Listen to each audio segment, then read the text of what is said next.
Begin afresh every morning with brushstrokes of God's love. Devotional thoughts for women.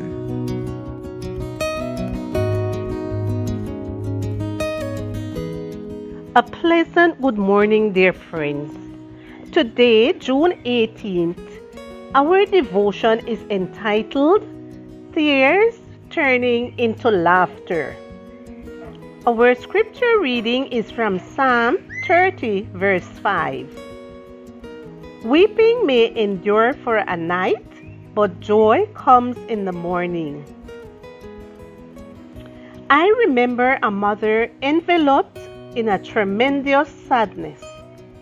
One of her sons had been arrested by the police along with other teenagers for taking part in a robbery.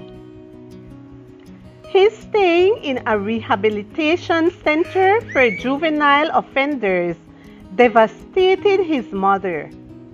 But in spite of this, she never stopped visiting her son, who had been booked by authorities when he was barely 15 years old. Holding her head in her hands, she asked God, "Lord, what did I do wrong?" Her son had been dedicated to God 2 months after his birth, and he had been accepted as a cradle roll member in their local church, where he began his life with Jesus.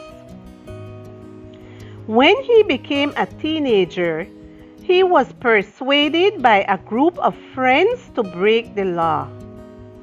His mother had planted the seeds of good in her son's heart and lived anxiously waiting for them to give fruit. Sometimes flooded by tears and sometimes with budding optimism. Whenever I met her, I asked her the same question: "How is your son?" Her answer was always, "He is in God's hands." We are all in God's hands: mothers, children, grandchildren, spouses, etc. A mother, according to God's heart, does not stop praying for her children when one of them strays from the right path. She continues unconditionally loving the lost son. She keeps nourishing his physical, spiritual, and emotional strength by drinking of the everlasting fountain that springs from God's heart. She knows and trusts that He who has begun a good work in you will complete it until the day of Jesus Christ.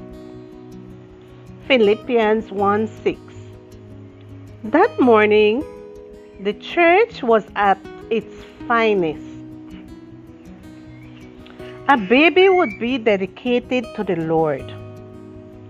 I looked closely, trying to recognize the parents. That was when I felt a warm touch on my shoulder and heard an excited little voice telling me, "That's my son." I looked at her in astonishment. That rebellious teenager was the beautiful baby's father, who was making the commitment to take him to Jesus' feet. If any of your loved ones have strayed from the path, it's all right for you to cry, but keep on trusting and crying out to the Lord. Today's weeping will turn into tomorrow's joy. Weeping may endure for a night, but joy comes in the morning.